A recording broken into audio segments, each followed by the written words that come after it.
I don't know about you, but I think Jane has a bigger problem than she thought she had when she walked up to Kathy. Despite Kathy's words, her body language, especially her sarcastic tone of voice, signaled some deeper feelings and attitudes that went far beyond her words. Actually, she was communicating on another level, a meta level. Meta is derived from a Greek word which means above and beyond. In order to resolve conflicts with people, gain their cooperation, or close them on a sale, you must pay attention to the way they communicate with you on a meta level. To use the technique of meta talk successfully, you must actively listen to the other person. This is the key to mastering this skill. Unfortunately, many people at work breed conflict because they don't listen to others. They're too busy talking. When using the technique of meta talk, you pay attention to the other person's communication beyond the actual words they're using. This includes listening for the underlying feelings or emotions that may not be directly expressed. Then you comment on the feelings you observed to the other person. By doing so, you can open up a dialogue to resolve the situation. Meta talk is very helpful in resolving conflicts with people who are defensive or unwilling to openly discuss their discontent. It gives you a way of approaching them and opening up a dialogue that can lead to a conflict resolution. Watch what happens when Jane uses meta talk. Kathy, I wondered if I could ask you something. Sure, Jane, and what can I do for you? Kathy, before I ask you, from the sound of your voice, I get the feeling you're upset about something. Is something wrong? Well, now that you've mentioned it, I can't get any work done because everybody around here stops and asks me questions. What do I look like, a halfway house for people who need answers? Of course not. I can understand why you're frustrated. When would be a good time for me to come back and talk with you? Thanks for understanding. Can you come back after lunch? Sure. Kathy's sarcastic tone made Jane aware that she needed to approach her on a meta level first, before trying to get her assistance. This resulted in an open discussion of why she was upset. Jane was able to avoid an argument, come to an understanding with Kathy, and gain her cooperation in the process. Whenever you're working with people you sense are upset or have a negative attitude, try to approach them on a meta level before any further discussion. This is important because when people are upset or have a negative attitude, the quality of their work suffers, which only produces further conflict. Use meta talk to get the most out of your coworkers and staff. It will help you avoid conflicts. Conflicts often occur in the workplace when there is confusion about work priorities. These conflicts cause stress and interfere with real productivity. Here's an example of a manager and a secretary who are not clear on their priorities. Rosemary, I need you to get the quarterly budget numbers out right away. Okay, I'll get right on it. Rosemary, drop what you're doing and get on the Masterson credit report right away. I need it ASAP. Oh, well, all right.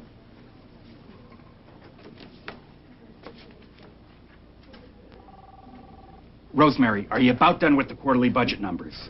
Carl, I'm nowhere near done with them. Don't you remember you asked me to drop everything and get to work on the Masterson credit report? I know what I said, but you knew how important it was. Can't you set your priorities? Are we sure you'd take care of it and get it done? I know it was important, but I'm only one person. And I could manage my own priorities if I didn't have you coming out here every half hour with a drop everything request. How am I supposed to know what to do first? This conflict occurred because both people were indirect in their communication and no limits were set.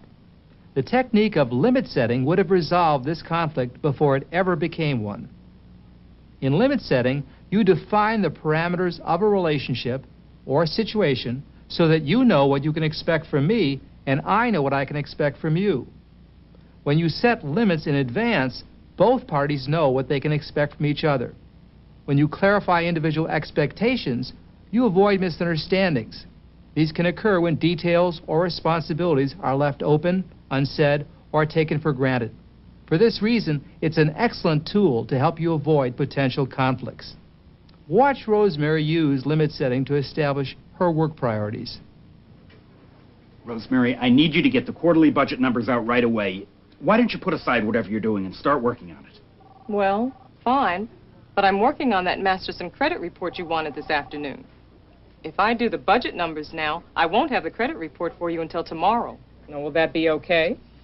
No, it won't, because I need them both by 4. That's the deadline. I'd better get you some help. Everything's got to be done on time. By setting a limit, Rosemary put the responsibility on her manager to decide what was more important and avoided a potential misunderstanding and conflict.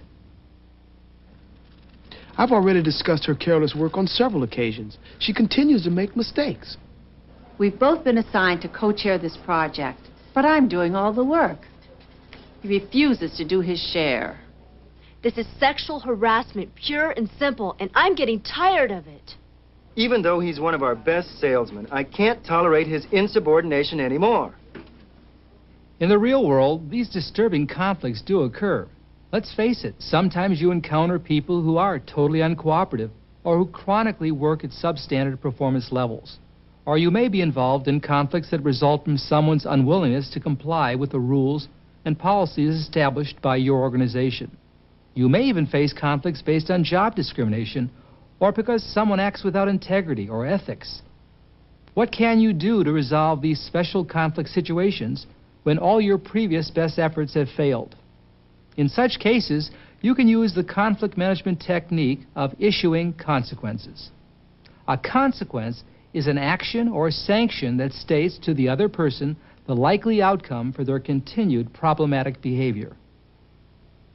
Consequences should always be stated in a non-threatening manner. Make sure that you have legitimate power to back up whatever you state as a consequence, and be willing to follow through on your action. Once a person knows there will be a consequence for their negative behavior, they can decide to change or accept the consequences. Consequences should never be used as threats. Threats are aggressive and tend to put the other person down. They are not conducive to creating a positive behavioral change. Consequences are particularly effective when you want to motivate people to be more responsible, cooperative, or professional. But for the best results, use consequences only after other techniques have not been effective. Let's watch how consequences, along with other techniques, are used to resolve a conflict in which one person has no authority over the other. Hi, Mark. I've made several calls to you in the last 2 weeks to try to get sales information from you. None of my calls have been returned. I'm upset about that. We've discussed the same problem on several other occasions. I really need your cooperation to prepare my reports for headquarters. Look, Jerry, I'm very busy out here in the field. I'm trying to make my third-quarter sales numbers. I wish I had the time you marketing people in your ivory tower have to worry about reports. Mark, I know you're busy closing deals, but all I'm asking is that you return my phone calls, say within 48 hours. I rely on your input and data for my marketing reports, and that's one of the things we use to set prices, which, as you know, can really affect sales in your territory. But I continue to have this same problem of you not returning my phone calls. If we can't resolve this ourselves, then I think we ought to set up a meeting with the VP of Sales and work it out together. Jerry, that sounds like a threat. Mark, it's not my intent to threaten you. All I want is your cooperation so I can get my job done. And if what it takes to get it is to call a meeting among the three of us so we can work this out, then I'm willing to do it. Okay, Jerry, take it easy. I know you're upset about this whole thing, but I don't think we need to get the VP in on this. Let's work this out ourselves. Now I know how important this information is. In the future, you can count on me. I'll return your phone calls within 48 hours. Notice that the emphasis in Jerry's consequence was not to threaten and get Mark. It was to positively change his behavior and gain his cooperation. That is the key difference between a consequence and a threat. Jerry let Mark know what action he would take to resolve this problem.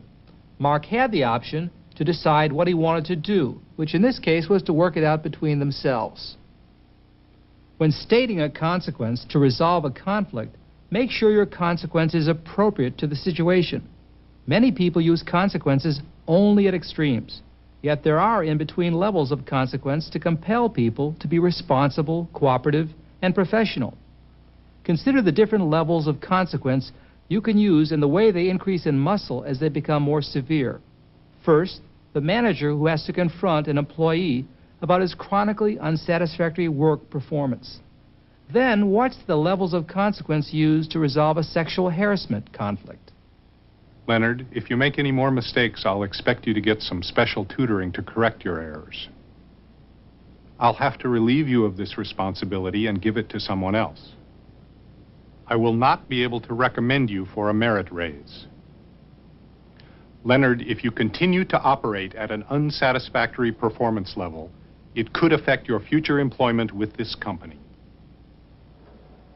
Thanks for the offer for the drink, but while I like working with you, I'd like to keep it on a strictly professional basis.